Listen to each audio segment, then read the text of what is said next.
at the end the things goes like this যে আপনি you want the best product in the market, you have to pay a little bit more. You don't have that money, okay, you can go somewhere else. Visa আসলো, আমি payment করে আমি fly করলাম। নিউজিল্যান্ডে যে কোনো বয়সের লোক till 45 they can apply for their masters. Fantastic. And for bachelors at least 2 to 3 years of gap is accepted in New Zealand. এখন গ্যাপের ব্যাপারটা আমাদের বুঝতে হবে, what is this really study gap is all about. আমি আরেকটা জিনিস নিয়ে জানতে চাই, নিউজিল্যান্ডে অনেক সময় অনেকেই বলে নিউজিল্যান্ড আসলে কুইকেস্ট টাইমে পিআর হচ্ছে, এটা আমি আসলে আপনার কাছে জানতে চাই আসলে কুইকেস্ট টাইম পিআর বলতে কি বোঝায়? আমি তো জানতাম যে আরও অনেক দেশেই কুইকেস্ট টাইম পিআর হয়, কিন্তু স্টুডেন্টরা আমাদেরকে এসে বলে ফেসবুকে দেখি, অ্যাডভার্টাইজমেন্টে দেখি, আমার মতো অনেক কনসালটেন্সি ফার্মের কাছে এই কোয়েশ্চেন আসে যে কুইকেস্ট টাইমে পিআর হচ্ছে, তো আসলে কুইকেস্ট টাইমে পিআর এর ডেফিনেশনটা কি? So New Zealand is a country where you can get your PR within 4 years. You can do your masters, 1-year masters and 3 years in work permit and you get your PR. একটা student আমাকে phone দিয়ে বলছে যে green listed, so আমি প্রথমে ভাবলাম যে green listed course কি আসলে এনভায়রনমেন্ট রিলেটেড এরকম কোনো কোর্স? দেন আপনি আমাকে একটু কনফিউশনটা দূর করে দিলেন যে গ্রিন লিস্টেড বলতে কিছু স্পেসিফিক কোর্সেস আছে, সো গ্রিন লিস্টেড কোর্স কি আসলে? মাস্টার্স স্টুডেন্টদের জন্য we are showing 50 to 60 lakh টাকা। তখন আমরা ওকে গাইড করি স্যার যে 50% আপনি ক্যাশে সেভিংসে রাখবেন এবং 50% আপনি এফডিআর থেকে দেখাতে পারেন। কেন এটা আমরা বলি sir? Because when you are showing your FDR it is not your ready money, it is your money, it is your asset, we don't deny it, but it is not your ready money. When you have money in your savings account in cash, আমি suggest করব এই তিনটা জিনিস, start writing your recipe, learn about the destination. সবাইকে স্বাগতম জানাচ্ছি podcast with MMS global সার্ভিসেসের second এপিসোডে। সো আপনাদের সবাইকে যে যেখান থেকে দেখছেন সবাইকে প্রথমেই অভিবাদন জানাচ্ছি যে আপনারা আপনাদের ব্যস্ত সময় থেকে আমাদের এই পডকাস্ট দেখছেন। আজকে আমাদের সাথে এমএমএস গ্লোবাল সার্ভিসেসের যারা নিয়মিত অফিস আসেন তারা জানেন, অনেকেই চিনেন, দুজন খুবই ফ্যামিলিয়ার ফেসেস যারা এমএমএস গ্লোবাল সার্ভিসেসের নিউজিল্যান্ড স্পেশালিস্ট হিসেবে কাজ করছেন। আমি একে একে পরিচয় করে দিচ্ছি। প্রিয়ঙ্কর সৈয়দ অ্যান্ড মোহাম্মদ আব্বিয়াস কবির, যাকে অনেকে আমরা কবির নামেই চিনি। সো দুজন নিউজিল্যান্ড এক্সপার্ট। সো আজকে নিউজিল্যান্ড এক্সপার্ট নিয়ে এসেছি, বুঝতে পারছেন আমরা নিউজিল্যান্ড নিয়ে কথা বলবো। সো অনেকটা ইনফর্মাল ডিসকাশন হবে, আমরা কিন্তু খুব ফর্মাল ডিসকাশন করবো না, আপনাদেরকেও বলে দিচ্ছি, কারণ স্টুডেন্টরা যেভাবে জানতে চায় আমরা খুব বুকিশ ডিসকাশনে যাব না, আমরা যাব খুবই ক্যাজুয়াল ডিসকাশনে, স্টুডেন্টরা আসলে কী জানতে চায়। আমি তো সবসময় চাই স্টুডেন্ট আসলে কানাডাতে যাক। MMS global services one of the top education consultancy firm, যেটাতে আসলে কানাডাতে প্রচুর স্টুডেন্ট গেছে, এখন স্টুডেন্ট অস্ট্রেলিয়াতে এমএমএস গ্লোবাল সার্ভিসের মাধ্যমে যাচ্ছে, ইদানিং দেখি আপনারা নিউজিল্যান্ডেও পাঠিয়ে দিচ্ছেন, কিন্তু আমি তো সবসময় চাই যে জানার জন্য আসলে কেন New Zealand? Thank you for giving me the plot.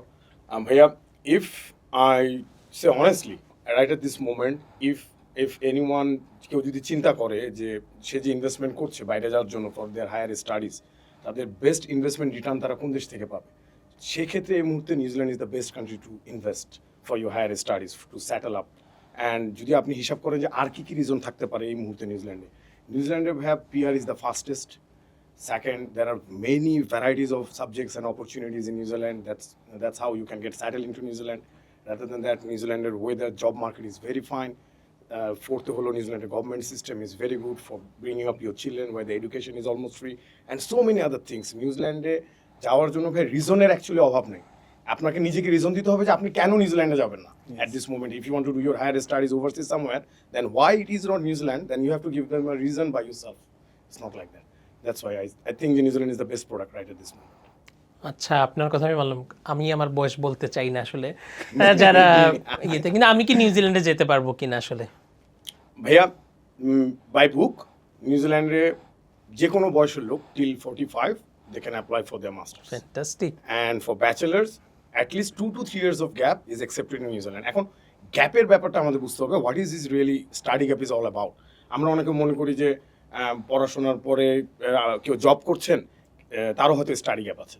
Study gap জিনিসটা আসলে ওইরকম না। স্টাডি গ্যাপ হলো you are not doing anything actually, and that is actually the mean about gap. But if after your HSC or standard 12 or A level whatever you say, যদি আপনি কোনো job করেন এবং আপনার যদি কোনো ধরনের ওরকম গ্যাপ না থাকে তাহলে সেটাকে স্টাডি গ্যাপ বলা হয় না। ব্যাচেলারের ক্ষেত্রেও নিউজিল্যান্ডে গ্যাপ এক্সেপ্ট। এটা আমার কাছে একটা সবসময় মজা লাগে, স্টুডেন্টরা জিজ্ঞেস করে আসলে ভাই আমি স্টাডি গ্যাপ নিয়ে আসছি, তো আমি জিজ্ঞেস করি স্টুডেন্টদেরকে স্টাডি গ্যাপটা আসলে কী নিয়ে আসছেন, বলে আমি ব্যাচেলর শেষ করছি 5 years ব্যাক। সো আমি এখন চাকরি করছি, স্টাডি গ্যাপ। আসলে কিন্তু স্টুডেন্টরা এটা বুঝে না, এটা আমি স্টুডেন্টদেরকে সবসময় ক্লিয়ার করতে চাই।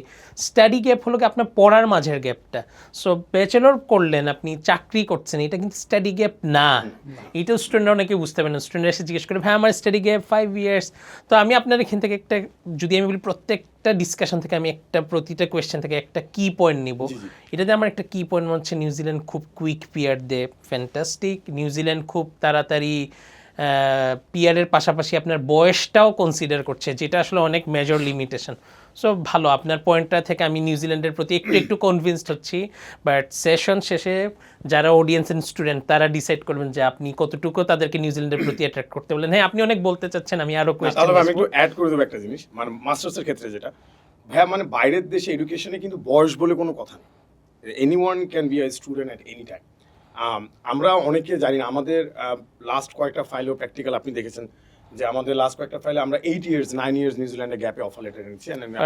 পারফেক্ট। না, আমি একজনের নাম আসলে ডিসক্লোজ করতে চাচ্ছি না। আমি রিসেন্টলি একজনকে পেয়েছি যে 15 years জব প্রফেশন, উনি প্রফেশনালি এঙ্গেজড অ্যান্ড উনি নিউজিল্যান্ডে অফার লেটার পেয়েছেন। এবং আমি খুবই খুশি হয়েছি যে উনি নাকি অলমোস্ট ওনার এআইপি পাওয়ার মতো একটা স্টেজ এসেছে, আপনারা বিলিভ করছেন। সো আপনার কাছে আরও অনেক কিছু জানবো। জানার আগে কবির, যেহেতু আমরা নিউজিল্যান্ড নিয়ে কথা বলছি, স্টুডেন্টদের বা স্টুডেন্ট যারা, আমি ফর শিওর স্টুডেন্টদের সাথে প্যারেন্টস বা অনেকে স্টুডেন্ট এখনও হয়তো বা যাওয়ার চিন্তা ভাবনা করছেন না, বাট ফিউচারে হবেন, তাদের কিন্তু একটা বেসিক কোয়েশ্চেন থাকে, আমি নিউজিল্যান্ডে কিভাবে যাব, রিকোয়ারমেন্টটা কি একটু বলেন না। আসসালামু আলাইকুম। ফার্স্ট অফ অল, যে বিষয়টা বলছেন যে রিকোয়ারমেন্টটা, ন্যাচারাল যেটা রিকোয়ারমেন্ট হয় যে একটি স্টুডেন্ট যে অ্যাপ্লাই করবে বা অ্যাপ্লিকেশনের জন্য বেসিক রিকোয়ারমেন্ট হচ্ছে ফার্স্ট টাইম ভ্যালিড স্টুডেন্ট হতে হবে। অর্থাৎ আপনার গ্র্যাজুয়েশন কমপ্লিট করতে হবে বা 12 গ্রেড কমপ্লিট থাকতে হবে। সেক্ষেত্রে আমরা একটা ভ্যালিড স্টুডেন্ট হিসেবে এটা কাউন্ট করব। আর রিকোয়ারমেন্ট বলতে এখানে ফার্স্ট টাইম আমরা এডুকেশন ব্যাকগ্রাউন্ড হিসেবে রিকোয়ারমেন্ট নেওয়ার পর আমরা যেটা দেখছি সেটা হচ্ছে ইংলিশ প্রফিসিয়েন্সি, যেটা আমাদের মাস্ট লাগবেই নিউজিল্যান্ডের ক্ষেত্রে শুধু না, স্টাডি অ্যাব্রোডের জন্য আমাদেরকে মাস্ট ইংলিশ প্রফিসিয়েন্সিটা লাগবে, যেটা অ্যাপ্লিকেশনের জন্য। এখন নিউজিল্যান্ডের ক্ষেত্রে ব্যাচেলরের ক্ষেত্রে ইংলিশ প্রফিসিয়েন্সি যেটা লাগবে overall 6, no band less than 5.5 হলে আমরা ব্যাচেলরের ক্ষেত্রে অ্যাপ্লিকেশন করতে পারবো। এবং মাস্টার্সের ক্ষেত্রে, এটা আমি আইএলসের ক্ষেত্রে বলতেছি, মাস্টার্সের ক্ষেত্রে 6.5 with no band less than 6 equivalent others English proficiency, সেটা পিটি হতে পারে, ওয়াইটিসি হতে পারে, বা আদার্স যে কোনো ইংলিশ প্রফিসিয়েন্সি হলে আমরা এটা অ্যাকসেপ্ট করতে পারতেছি। তার মানে নিউজিল্যান্ডে প্রথমেই আমি যা বুঝি যে স্টুডেন্ট হইতে হবে, এটা হলো বেসিক রিকোয়ারমেন্ট। তবে স্টুডেন্ট হতে হলে আপনাকে ইংলিশ ল্যাঙ্গুয়েজ প্রফিসিয়েন্সি নিয়ে আসতে হবে। একটা যেটা আমি আপনার কাছ থেকে নিচ্ছি ল্যাঙ্গুয়েজ প্রফিসিয়েন্সি হিসেবে আইএলটিএস, পিটি, এবং নিউজিল্যান্ড কিছু ইউনিভার্সিটি ডুওলিঙ্গো অ্যাকসেপ্ট করছে।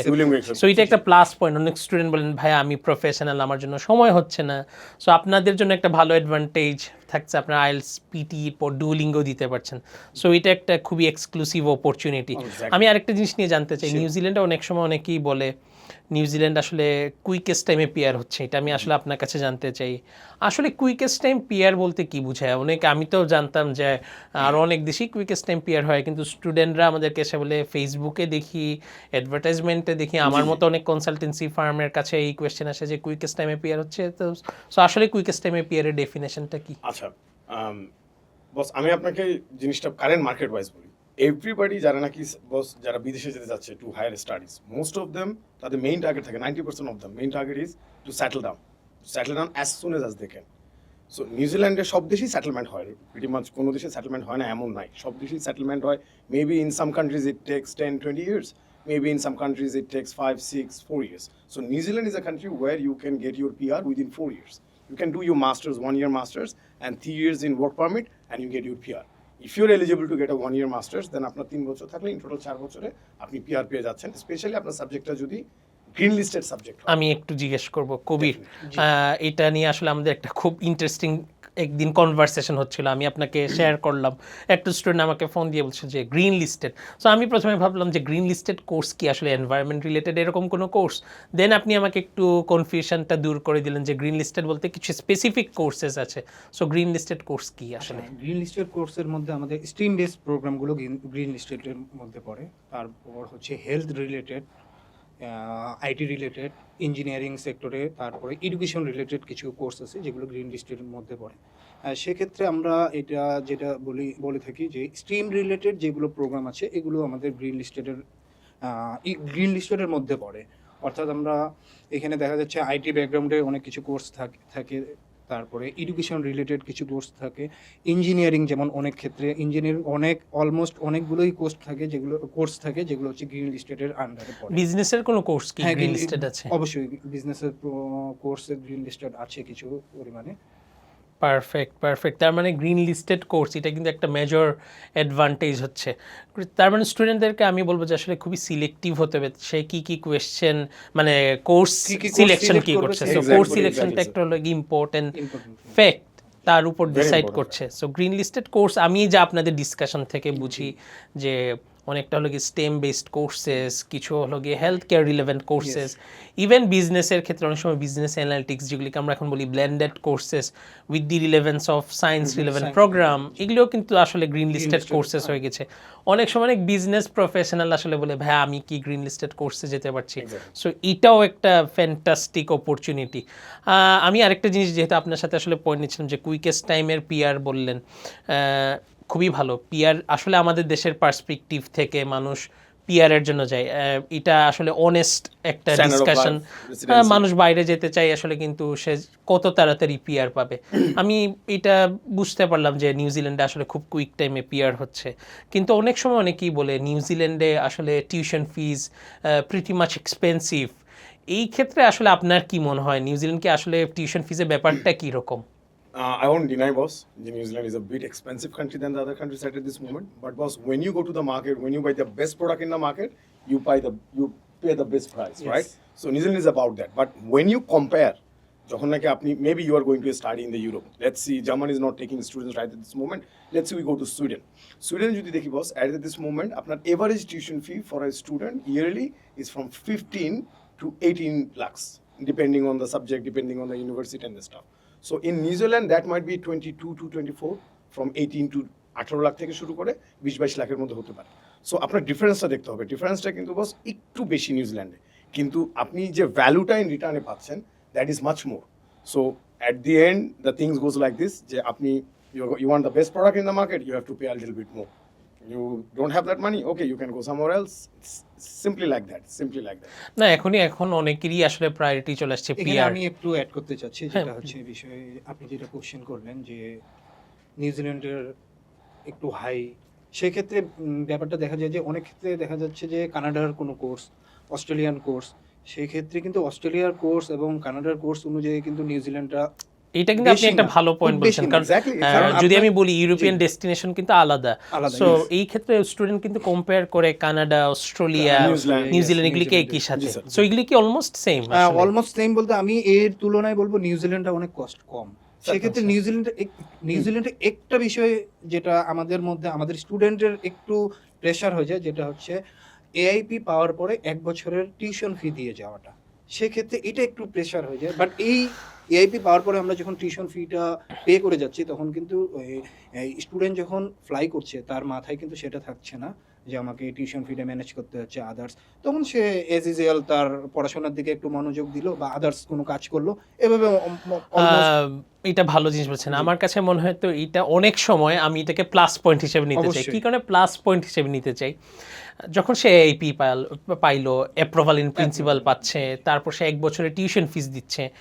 অনেক সময় কিন্তু স্টুডেন্ট চায় এমন কোনো ডেস্টিনেশনে যেতে যেখানে সে ভিসা পাওয়ার, ডিসিশন পাওয়ার পর টিউশন ফিস দিতে। Exactly, সো নিউজিল্যান্ডে এই জিনিসটা হচ্ছে, আপনাদের ডিসকাশন তাই বলে।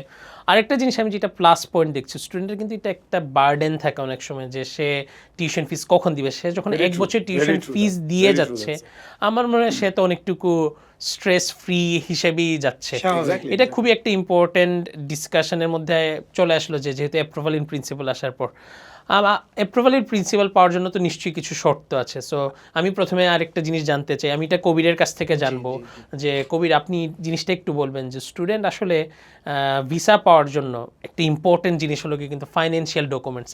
আমি ধরে নিচ্ছি স্টুডেন্ট অফার পেলো, টিউশন ফিজ সব কিছু স্টুডেন্ট রেডি হওয়ার পর সে অ্যাপ্লিকেশন করলো রিকোয়ারমেন্ট, বাট স্টুডেন্ট আসলে অ্যাপ্রুভাল ইন প্রিন্সিপাল পাওয়ার জন্য তার financial documents is one of the কি। সেই ক্ষেত্রে আসলে এটাকে কিভাবে গাইড করছেন? কে স্পন্সর হতে পারে? আচ্ছা, নিউজিল্যান্ডের ক্ষেত্রে স্পন্সর যে কেউ হতে পারে ফার্স্ট অফ অল। এখন আমরা ফার্স্ট টাইম বলি ফার্স্ট ব্লাড, বাবা মা ভাই বোন, এটা হলে সবচেয়ে সেফ সাইডে থাকতেছি আমরা।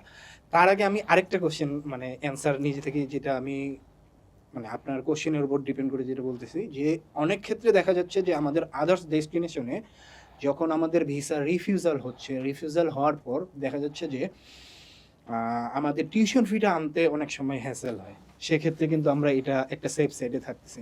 আমার ভিসা হচ্ছে, দেন আমি টিউশন পে করতেছি, এখানে আমার রিফান্ডের বিষয়ে কোনো কিছু থাকতেছে না, যে এখানে আমার এন্ড থেকে কোনো স্টুডেন্টের প্যারেশান থাকতেছে না, আবার স্টুডেন্টের এন্ড থেকে কোনো কিছু প্যারেশান থাকতেছে না। এটা একটা সেফ সাইড। ভিসা আসলো, আমি পেমেন্ট করে আমি ফ্লাই করলাম। এইটা একটা আমি কিন্তু plus point হিসেবে আজকালকার ধরতেছি। স্টুডেন্টরা এবং স্টুডেন্টদের গার্জিয়ান, কারণ তারা অনেক সময় চায় যে আমি আসলে সেফ সাইডে থাকবো। সেফ সাইডে থাকার জন্য নিউজিল্যান্ড একটা অবশ্যই আমি বলবো খুব ভালো ডেস্টিনেশন Application হিসেবে। process টা খুবই আমি তো আপনার ফাইন্যান্সের এখান থেকে উত্তর পাইলাম যে কেউ স্পন্সর হতে পারে। আমরা রিকমেন্ড করি বাংলাদেশের সোশিও ইকোনমি Atmosphere পার্সপেক্টিভ অনুযায়ী, থেকে ফার্স্ট ব্লাড হওয়ার জন্য, কারণ ভিসা অফিসার অনেক সময় বিট কনফিউজড হয় যদি আরও কেউ হয়। বাট নিউজিল্যান্ডে কিন্তু আপনারা আসলে যে কেউ স্পন্সর হতে পারে উইথ ভ্যালিড এক্সপ্লেনেশন। বাট আমরা রিকমেন্ড করি আমাদের এন্ড থেকে যে ফার্স্ট ব্লাড হলে। আমি একটা জিনিস জানতে চাই যে অনেক সময় এটা খুব কমন কোয়েশ্চেন আসে, আমি শিওর কবির প্রিয়ঙ্কর আপনারা দুজনেই কোয়েশ্চেন রেগুলার ফেস করেন, যে স্টুডেন্ট জিজ্ঞেস করে কিন্তু আসলে যে আমি টাকাটা কি একবারে এফডিআর করব, বা একইভাবে কি সেভিংস করব, বা কারেন্ট অ্যাকাউন্টে করব কিনা, এই টাকাটা আসলে কিভাবে দেখালে ভালো হয়? স্যার অ্যাকচুয়ালি আমরা ওইটা প্রিটি মাচ সেট করি with a student profile, but আমাদের কমন যে ওদেরকে গাইডেন্সটা থাকে যে সাপোজ আমরা একটা স্টুডেন্টের জন্য একটা দেখালাম যে একটা মাস্টার্স স্টুডেন্টের জন্য we are showing 50 to 60 lakh টাকা, তখন আমরা ওকে গাইড করি স্যার যে 50% আপনি ক্যাশে সেভিংসে রাখবেন এবং 50% আপনি এফডিআর থেকে দেখাতে পারেন। কেন এটা আমরা বলি sir? Because when you are showing your FDR, it is not your ready money, it is your money, it is your asset, we don't deny it, but it is not your ready money. When you have money in your savings account in cash, that means that is your ready money. কেন readily available টাকাটা দরকার? কেন দরকার sir এটা আমি বলি, কারণ sir যখন নাকি দেখা যাবে যে মুহূর্তে আপনার এআইপি চলে আসবে সেই মুহূর্তে কিন্তু আপনার টিউশন ফিটা পাঠিয়ে দিতে হবে। এখন একটা ভিসা অফিসার যখন দেখবে যে দ্য গাই হ্যাজ কেপ ওকে 60 লাখ টাকাই ও এফডিআর এ রাখছে, তার মানে কি ওকে এফডিআরটা ভাঙতে হবে, and there must be and জরিমানা ইনভলভ থাকে, একটা টাকা ওরা কেটে নিয়ে যায় আপনি যদি সময়ের আগে এফডিআর ভেঙে ফেলেন, right? So they know that this is not your ready money. So at that মোমেন্টে তারা চিন্তা করে যে না, সেটা এখনো রেডি না, আমি তাকে এআইপি দিলাম, সে আবার টাকা ভাঙবে, এখান থেকে টাকা নিবে। কিন্তু যখন সে দেখতেছে যে you have kept another set of money, another bunch of money for your ready as your ready money, যে আমি এখনই ভিসা পাবো and I will send the money as my tuition fee, আমার প্লেন ফেয়ার, আমার costing ওইটার মধ্যে included, that মোমেন্টে they get an assurance যে না ঠিক আছে, that guy is a real student and he is ready or she is ready for the. Kabir কিছু add এখানে করতে চান? আমি একটু প্রিয়ঙ্কর ভাইয়ের সাথে অ্যাড করতে চাই, যেটা প্রিভিয়াসলি আমরা যেটা আলোচনা করলাম, সেম থিং আবার আসতেছে, যে যেহেতু আমাদের কোনো টিউশন ফি পেমেন্ট করতে হচ্ছে না নিউজিল্যান্ডের ক্ষেত্রে, যে আমি আদার্স ডেস্টিনেশনের জন্য দেখা যাচ্ছে আমি রেডি মানি আছে আমার কাছে, রেডি মানি থাকার পর আমি টিউশন ফি যখনই পেমেন্ট করলাম, তারপর আপনি এফডিআর বা যে কোনো কিছু আপনি ফিনান্সিয়াল দেখাতে পারেন। সেক্ষেত্রে যেহেতু আমরা নিউজিল্যান্ডের ক্ষেত্রে দেখা যাচ্ছে এআইপি আসার পরে টিউশন ডিপোজিট করতে হচ্ছে, আমি তো এফডিআর ইনস্ট্যান্ট ভাঙতে পারছি না। এটাই সেক্ষেত্রে আমরা এটা savings কিন্তু account-টা খুবই একটা সবচেয়ে- আসলে ইম্পর্টেন্ট জিনিস, কারণ আসলে আমরা যখন কানাডা জি। বা অস্ট্রেলিয়া এরকম কোনো ডেস্টিনেশন হয়, আমরা কিন্তু আসলে টিউশন ফিসটা আগে আপফ্রন্ট দিয়ে দিচ্ছি। আগে দিয়ে সো দিচ্ছি, জি। মোটামুটি ভিসা অফিসারের পার্সপেক্টিভ থেকে সে জানে যে আমি টিউশন ফিস দেওয়ার ক্যাপাসিটি রাখি। নিউজিল্যান্ডে কিন্তু ভিসা অফিসার যখন আমাকে মনে করছে I am eligible to get the visa, they will determine if my finances are readily Exactly, available. exactly. So that's why they prefer It to helps, have it the helps. Savings Yeah, account. it helps. So এটা একটা খুবই সুন্দর জিনিস বলেছেন কবিরের এই পয়েন্টটা, আমার কাছে মনে হচ্ছে স্টুডেন্টদের জন্য আসলে, Exactly, কারণ স্টুডেন্ট exactly. অনেক সময় কনফিউজড হয়। সো তার মানে আমরা যদি একটু সাম আপ করি, স্টুডেন্টকে আমরা রিকমেন্ড করি যে মাল্টিপল সোর্সে রাখার জন্য, এটা একটা এফডিআর হতে পারে, এটা একটা সেভিংস হতে পারে, এবং সেভিংসটা আমরা রিকমেন্ড করি 40 to 50%। এবং আমি কবিরের Exactly. সাথেও যদি একটু ডিসকাশনে নেই, আমার মনে হয় যে ফাইন্যান্সটা হতে পারে এইভাবে যে তার টিউশন ফিজের টাকাটাও যদি সে সেভিংসে রেখে দিতে পারে, সে মোটামুটি সেফার side, সাইডে সেফ থাকতে পারে। অ্যাসুরেন্সটা বেড়ে যায় স্যার, Perfect. ভিসা অফিসার অ্যাসুরেন্সটা অনেক ইনক্রিজ করে। পারফেক্ট। এখানে আমরা আরেকটা অ্যাড করতে পারি, যেমন টিউশন ফির অ্যামাউন্টটা এবং তার লিভিং এক্সপেন্স যে পরিমাণ থাকে সেটা আমরা সেফ সাইডে রাখার জন্য এটা আমরা সেভিংসেও রাখতে পারি। আর এফডিআরটা ওটা তো আমার টোটালি সেফ সাইড, যে এটা আমার একটা ফিক্সড আছে, এটা আমার যদি প্রয়োজন হয় সেক্ষেত্রে আমি ভাঙবো, কিন্তু ইনস্ট্যান্টের জন্য আমাকে সেভিংসটা রাখতে হচ্ছে। একটা জিনিস আমি জানতে চাই, নিউজিল্যান্ডে যদি স্টুডেন্ট অ্যাপ্লিকেশন করে জি। তার আসলে লোকেশনের দিকটা সে কি চিন্তা করে অ্যাপ্লিকেশন করা উচিত, সে কিভাবে ইউনিভার্সিটি সিলেক্ট করবে? অনেক সময় অনেকেই আমাদেরকে একটা জিনিস বলে, এটা খুবই ইন্টারেস্টিং কোয়েশ্চেন। অনেকেই বলে যে আমি ইনস্টিটিউটে যাব না ইউনিভার্সিটিতে যাব। ইনস্টিটিউটের ক্ষেত্রে সে কনফিউজ থাকে, ইনস্টিটিউট আমার কাছে তো একটা ধারণা, ইনস্টিটিউট নাও ভালো হতে পারে, আবার সে বলে ইউনিভার্সিটি মানেই বেস্ট হবে। এটার ক্ষেত্রে একটা কনফিউশন, আমি বলবো অনেক সময় মিথও আছে, স্টুডেন্টের কাছে একটা মিথ থাকে যে কলেজ ইনস্টিটিউশন হয়তো বা। সো এই ক্ষেত্রে আসলে কি হয় কবির একটু বলেন, এরপর আমি আপনার কাছে শুনবো। হ্যাঁ, এই ক্ষেত্রে যেটা হয়, ইনস্টিটিউশন এবং ইউনিভার্সিটির মধ্যে আগে আমাদেরকে পার্থক্যটা বুঝতে হবে। যেটা হচ্ছে ইউনিভার্সিটি আমাকে অফার করতেছে bachelor, masters and PhD. Institution offer করতেছে কি, আমাকে সার্টিফিকেশন কোর্স, ডিপ্লোমা কোর্স, এবং কিছু কিছু ইনস্টিটিউশন আমাকে ডিরেক্ট মাস্টার্স কোর্স দিচ্ছে। সেক্ষেত্রে এটা নিয়ে আসলে কোনো ইস্যু হয় না। আমরা ডিরেক্ট মাস্টার্সও পাচ্ছি ইনস্টিটিউশন, এবং কি আমরা ইউনিভার্সিটিতেও ডিরেক্ট মাস্টার্স পাচ্ছি। এখন এইখানে ডিপেন্ড করবে আপনি কোনটা চয়েস করছেন ফার্স্ট টাইম, আপনার উপর ডিপেন্ড করবে, এবং আদার্স যা যা যা প্রয়োজন সেটা আমরা তো গাইডলাইন দিয়ে দিচ্ছি। পারফেক্ট, আপনি কিছু এটা তিনি বললেন। স্যার মানে দিস ইজ এটা একটা রিউমার আমরা মার্কেটে we get that lot from the students that ভাইয়া ইনস্টিটিউশনে অ্যাপ্লাই করলে ইনস্টিটিউশন কি ভালো হবে, আমার তো ভিসা রেশিও কমে যাবে। But the things doesn't work like that. They take this perception from other countries, such as in Australia. If you look at in Australia, you will find so many institutions with a very shady reputation for their visa ratio because they have done so many wrong practices with the student visas and stuff. That's why they're getting into the blacklisted, as they say. Not even blacklisted. তারা marked আর কি যে তাদের থেকে student apply করলে তাদের visa ratio কম থাকে. But in New Zealand, this is not the matter because in New Zealand, যে কটা ইনস্টিটিউশন আছে they are very well reputed. They till now they haven't done anything fishy, anything shady, যেটা নাকি তাদেরকে mark out করতে পারে as a bad institution বা as a wrong institution. So people who comes to us যে with this rumour যে ভাই institution apply করলে আমার কোনো ঝামেলা হবে কিনা, it doesn't. The main thing is that in which level of study you are going. Yes. If it is level 1 2 3 4 5 6 7 8 9 till 9, there are like 9 levels in New Zealand in studies. আপনি কোন লেভেলে যাচ্ছেন ওটা ইম্পর্টেন্ট, ডাজন্ট ম্যাটার। আমার কাছে মনে হয় এইটা আরেকটা জিনিস ইম্পর্টেন্ট, যে আমরা অনেক সময় স্টুডেন্টরা বলে না যে আমি কোথায় যাব, স্টুডেন্টরা কিন্তু ফাইন্যান্সিয়াল প্ল্যানিং নিয়েও খুবই কনফিউজ থাকে। সো স্টুডেন্ট যদি লেভেল 9 কোর্স একটা ইনস্টিটিউশনে পায়, সে কিন্তু অনেক সময় তার কস্ট সেভিংটাও করতে পারে। দেখা যায় অনেক সময় ইনস্টিটিউটে তার কস্টটা হয়তো বা অনেকটুকু সেভ হয়ে আসছে, যেহেতু একই লেভেলের প্রোগ্রাম অফার করে। সো এই ক্ষেত্রে আমরা স্টুডেন্টদেরকে বলবো যে আপনি কি প্ল্যান করছেন, আপনার কি প্রেফারেন্স আসছে, আপনার রিয়েল টাইম সিচুয়েশন কি, এটার উপর বেস করে কিন্তু আমরা আপনাকে গাইড করতেই পারবো। এবং একটা ইম্পর্টেন্ট জিনিস হয় ভিসা অফিসারের কাছে যে তাকে আসলে বোঝাতে হবে সে কেন ইনস্টিটিউট প্রেফার করছে। তার মানে এখানেও কিন্তু একটা এসওপির ব্যাপার চলে আসে। এসওপিতে কি থাকা দরকার কবির, আপনি বলেন। এসওপিতে যেমন আমাদের ফার্স্ট অফ অল এসওপি লাগবে দুইটা। একটা হচ্ছে ইউনিভার্সিটির জন্য যখন আমি অ্যাপ্লিকেশন করতেছি, অ্যাপ্লিকেশন যে আমি ফার্স্ট টাইম আমি আমার ব্রিফটা দিব, আমি কে এবং কি করেছি। নেক্সটে যাব সেই ইউনিভার্সিটির এসওপিতে যে আমি কি প্রোগ্রামে যাচ্ছি, কেন এই প্রোগ্রাম আমি চয়েস করতেছি, এইটার উপর ডিপেন্ড করে আমরা একটা এসওপি গাইডলাইন দিব। দেন আমরা যখন ভিসা সাবমিশনে যাব, ভিসা সাবমিশনের জন্য যে আমার ফিউচার গোল এগুলো তো থাকছে, মানে ইউনিভার্সিটির এসওপি যেগুলো আছে, মানে ইউনিভার্সিটি এসওপির জন্য যা যা অ্যাড করছি এগুলোর সাথে সাথে আমার ফিউচার প্ল্যান থাকবে। আমি ইউনিভার্সিটিতে গিয়ে কী করতে চাই বা আমার ফিউচারে কি কি করব, আমার এখান থেকে অনেক কিছুই আমরা এসওপিতে বের করে আনতে পারবো। ফাইন্যান্সিয়াল প্ল্যানিংটাও একটা ইম্পর্টেন্ট জিনিস চলে আসে। হ্যাঁ, তার মানে এসওপিটা আসলে কি রোল প্লে করে। এসওপির জন্য আসলে অনেক সময় স্টুডেন্ট ওয়ারিড হয়, তবে আমার মনে হয় এটাতে ওয়ারিড হওয়ার কিছু নেই। এসওপিতে আসলে এটা প্রপার গাইডেন্স পাইলে definitely SOP game changing role play করে, বাট এসওপির জন্য প্রপার গাইডেন্সটা অনেক ইম্পর্টেন্ট। এমএমএস গ্লোবাল সার্ভিস স্টুডেন্টকে কিভাবে হেল্প করে নিউজিল্যান্ড এডমিশনের জন্য এবং ভিসা পাওয়া পর্যন্ত? Sir, we work with the students from the scratch till the end. In our sense, our end is not only just till getting the visa, যতক্ষণ পর্যন্ত না আমাদের student landing safely, getting their accommodation safely, and even if it is possible by us with our connections, আমরা যদি পারি আমরা স্টুডেন্টকে job নিতে হেল্প এবং পার্ট টাইম জবের ক্ষেত্রেও হেল্প করছেন, এটা অনেক বড় জিনিস। আমরা হেল্প করতেছি স্যার, কারণ আমাদের কানেকশন আছে, আমাদের নেটওয়ার্কিং আছে। We try to give hour students as much as we can, and that how much we love them.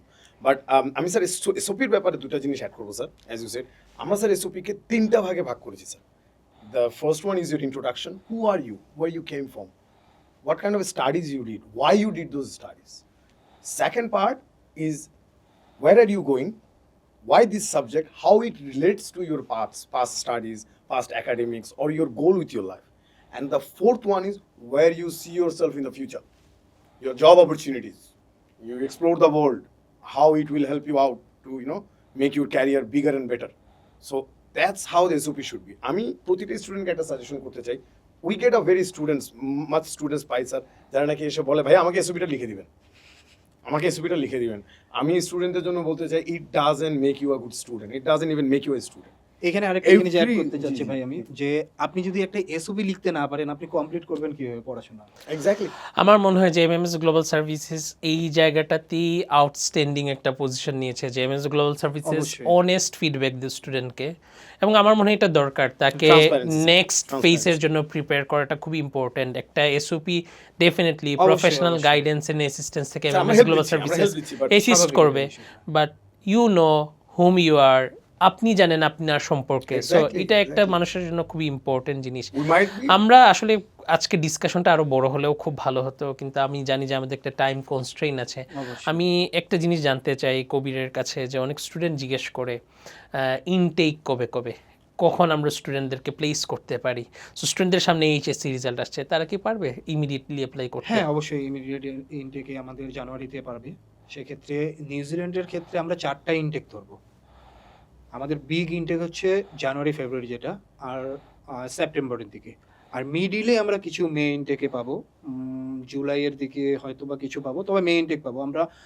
Almost 4টা ইনটেক পাবো। এগুলো মিডিলের যেগুলো ইনটেক থাকবে সেগুলো আমরা লিমিটেড কিছু তার মানে আমরা subject বলতে পাচ্ছি। পারি নিউজিল্যান্ডে মোটামুটি 4টা ইনটেক আছে for But- the international student, but 2টা ইনটেক দুটো তো intake মাস্ট হচ্ছে পাচ্ছে, must. Major, এবং বেসড অন সাম minor দুটো সাবজেক্টস intake। সে অনেক সময় লাকি থাকলে মিড ইনটেকও পেতে পারে। যেমন আমরা কিছু ইউনিভার্সিটিতে দেখি যে নভেম্বরেও ইনটেক অফার নভেম্বরেও করছে। intake আছে। October intake offer. পারফেক্ট। খুবই ভালো ইয়ে ছিল। আমি একটু আপনার কাছে বলবো যে আপনি নিউজিল্যান্ডে যারা অ্যাপ্লাই করতে চান তাদের জন্য আপনার অ্যাডভাইস কি থাকবে? আমি তাদেরকে বলবো, prepare your self from the beginning, don't keep your SOP waiting. আপনি যে সাবজেক্টে পড়াশোনা করতে যাচ্ছেন, আপনি জানেন, আপনার একটা আইডিয়া আছে আপনি কোন ইউনিভার্সিটি যাবেন। ইউনিভার্সিটি না জানলেও keep it as XYZ and write down a SOP, write down, explore yourself, express yourself, give ornaments to the words. এটা হলো ফার্স্ট। সেকেন্ড হলো learn about your finances. Don't just rely on your parents. Don't just rely on your parents যে কিভাবে করে finance organise করবে আমার আব্বু দেখে দিবে। This doesn't make you a good student. Come to MMS global come to service. Global Yeah. Service. এখানে আরেকটা জিনিস অ্যাড করতে চাই যে স্টুডেন্ট আসে আমাদের সাথে কথা বলুক, যে শুধু আমার বাবা আসলো আব্বু এটা বুঝবে, এটা আসলে এটা একটা পারফেক্টলি হয় না। সেও বুঝুক যে আমি কিভাবে যাচ্ছি বা আমার কাজটা কিভাবে হচ্ছে না হচ্ছে, এটা একটা তার Very important. ইনফরমেশন নেওয়া দরকার। আর third, not the last but the list, sir আমি যেটা বলবো, IELTS। অনেক স্টুডেন্ট আসে, আমি আপনাদেরকে সবার কাছে রিকোয়েস্ট করবো, when you going to overseas for your higher studies, you need a English proficiency test exam. আপনি IELTS দিতে পারছেন না, you don't have enough time, go for a PTE. PTE is for professional people. It's very small exam, it's very easy exam.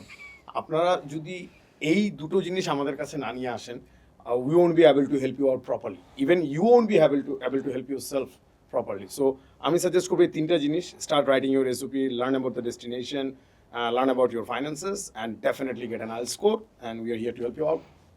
কবির, আপনি যদি স্টুডেন্টদেরকে কিছু আচ্ছা, আমি অ্যাডভাইস দেন। আরে শেষের আগে একটা জিনিস বলতে চাচ্ছি যে অনেক ক্ষেত্রে স্টুডেন্টরা বলে যে আমরা জব পাবো কিনা। যেহেতু এই বিষয়টা আমি একটু প্রিয়ঙ্কর ভাইয়ের সাথে অ্যাড করবো, হ্যাঁ, বিষয়টা it is হচ্ছে important. জবের বিষয়টা। আসলে আমি অ্যান্সার এবং কোশ্চেন দুটাই দিয়ে দিই। বিষয়টা হচ্ছে অনেক ক্ষেত্রে দেখা যায় স্টুডেন্টের ক্ষেত্রে দেখা যাচ্ছে যে ঢাকায়, যেমন ঢাকা হচ্ছে বিগ সিটি, সেখানে জবের জন্য আপনাকে অনেক ফাইট করতে হচ্ছে। একটা জবের জন্য অনেক কিছু আপনাকে ব্যাকগ্রাউন্ডে আপনার স্কিল ডেভেলপ করতে হচ্ছে। সেক্ষেত্রে আপনি এখন নিউজিল্যান্ডে গেলেন, যে কোনো দেশ হোক না কেন, আপনি যাওয়ার সাথে সাথে তো জব পাবেন না ভাই। আপনাকে একটু ট্রাই করতে হবে, আপনাকে একটু হার্ট অ্যান্ড সোল দেখতে হবে, একটু চোখ কান খোলা রাখতে হবে, আদার্স কারো কাছে সাপোর্ট নিতে হবে যে কোথায় গেলে আমার কিভাবে গেলে আমি জব পাবো। এই জিনিসটা একটু কেয়ারলি হবেন যে আমি অনেক ক্ষেত্রে দেখা যাচ্ছে যে বাংলাদেশে কিছুই করে না, স্টুডেন্ট জাস্ট আইএলটিএস কমপ্লিট করে এসে বলছে ভাই আমি স্কলারশিপ পাবো, আমি জব পাবো।